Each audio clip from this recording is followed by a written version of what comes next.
Threats issued to staff of St. Elizabeth School where submachine gun was seized. Two police officers killed in traffic accident, while two wanted men captured and a third shot to death. This is Undiluted News. Mikey Bones reporting. Commanding officer for the St. Elizabeth Division, Superintendent College Minto, is warning the public against issuing threats to the administration of the St. Elizabeth School, where a submachine gun was seized from a 7-year-old student last week. He issued a warning while providing an update into the ongoing investigations. Minto said the police are now investigating the source of threats which came to their attention over the last 2 days. Investigations have been ongoing since Thursday of last week. Minto said the father of the 7-year-old was taken into custody the same day hours after the seizure of the weapon. And he noted that community safety and security officers have been deployed and have been supporting the school across the division since the start of the school year. Meanwhile, 2 members of the Jamaica Constabulary Force died on Sunday evening and 3 others have been hospitalized following a crash along the Yorktown Main Road in Clarendon. The deceased have been identified as Jessica West and Sean Atkins, both constables. It's reported that about 6:40 p.m., the constables were part of a team responding to a report that 3 suspects were spotted on a motorcycle along the Yorktown Main Road. Upon reaching a section of the road, the service vehicle skidded and the driver reportedly lost control of the unit. The vehicle reportedly overturned into a ditch. The injured police officers were taken to hospital, where Constable West and Atkins were pronounced dead. The death of this constable brings to 265 the number of fatalities on the road so far this year. There have been 18 such deaths this month. A St. Andrew businessman who was reportedly captured on video shooting his son to death at a family business place in Papine in St. Andrew 3 years ago was offered $800,000 bail on humanitarian grounds. Delton Knight was arrested in April of 2021 after he reportedly pulled a gun and shot his 38-year-old son Ruel in the chest, killing him. The 67-year-old accused, who is represented by attorneys at law King's Counsel Peter Champagne and Simoy Campbell, was offered bail in the Home Circuit Court last Wednesday during an emergency sitting while the court was on its August term break.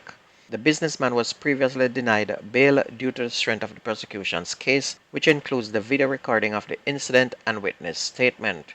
Mr. Knight, who is a licensed firearm holder, had a dispute with his son at their place of business. And during the dispute, Mr. Knight reportedly pulled his weapon and shot Ruel in the chest and left the scene. The wounded man was rushed to hospital, where he later died. The St. James Family Court on Monday dismissed the case against the 14-year-old Irwin High School student who was charged with the stabbing death of his 15-year-old schoolmate in April. His attorney, Maurice McCurdy, was quick to point out that despite the court's decision on Monday, the defense sympathizes with the family of the deceased. The 14-year-old schoolboy was charged following the stabbing death of his schoolmate, 15-year-old Ranel Plummer, on April 18. Plummer was reportedly approached and attacked by a group of students after exiting the grounds of the St. James High School. According to police report, during the assault, Plummer was stabbed in the chest by the 14-year-old male student and was then transported to the Cornwall Regional Hospital, where he died while being treated.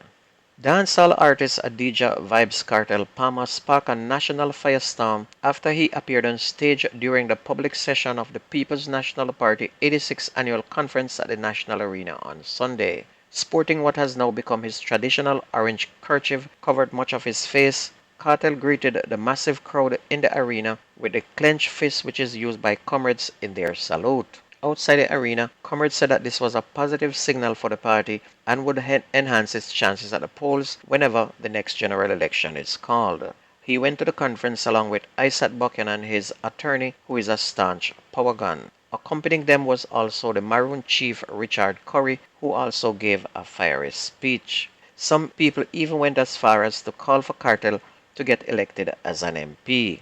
But the overwhelming positive reaction at the arena was not shared on social media, with hundreds of comments showing a major split among Jamaicans.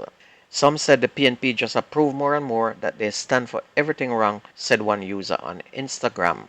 However, there were several others who indicated that the dancehall star would influence them to vote for the PNP. The police are now reporting that 2 men who were featured on the Jamaica Constabulary Force Most Wanted list on Wednesday campaign have been arrested, while another was fatally shot during a confrontation with the police.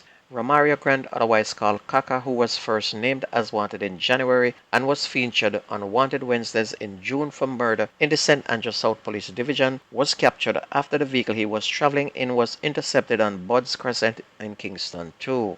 Likewise, 25-year-old Michael Williams, otherwise called Dry Goods, was subsequently arrested in the Bogue area in St. James on Saturday, September 14, and a warrant was executed on him, the police said. He was later charged. Meanwhile, 43-year-old Andrew Powell, otherwise called Killer and Bounty, another wanted person, was fatally shot during a confrontation with police on King Street in Spanish Town in St. Catherine at about 4:55 on Saturday, September 14. On to sports, there were no games in the Manning Cup or the Doncaster Cup yesterday, and there is 4 games scheduled for today in Manning Cup only. However, the big talk is the 1-0 win by Minnows Anchovy over big timer Rossies. This was not expected as Anchovy is a young team with the eldest being only 16 years old and in 2022 had lost all 10 games they played, so for them to beat Rossies is like a dream that they will need to wake up from. Also, the shocker in Savlamar is the massive 9-0 beating that Mannings gave cross-town rivals Godfrey Stewart. Another newcomer to win their first Doncaster Cup match was Troy after a 3-2 win over Alston. While former champions Glenmore led a trio of schools to their third straight win on Saturday after clipping Garvey Massey 1-0 in their Zone I top-of-the-table clash in Mapin Clarendon. Port Antonio High and Happy Grove each chalk up their third victory as well, with wins over Wycliffe Martin High and Morant Bay respectively. While defending champions Clarendon College made it 2 wins in a row in Zone H with a 2-0 win over Lennon High School, trailing Central High on goal difference. And of course we had violence at one game in St. James when 12-time champion Cornwall College had been leading 1-0 deep into their game against Malden High when the referee blew off the game after one of the assistants was injured by a stone thrown from among a group of spectators. Cornwall College had appeared to be on their way to win the game with a 67-minute goal from Shaheen Bernard before the game was permanently called off.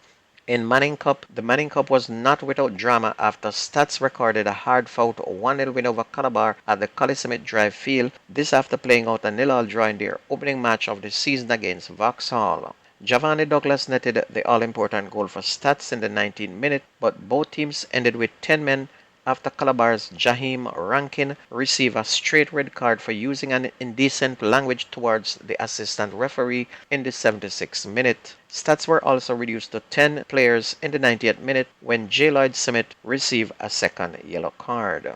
Kingston College, Jamaica College, and St. George's College meanwhile scored 39 unanswered goals against their respective opponents as they continue to flex their muscles, with KC hammering Cumberland 18-0.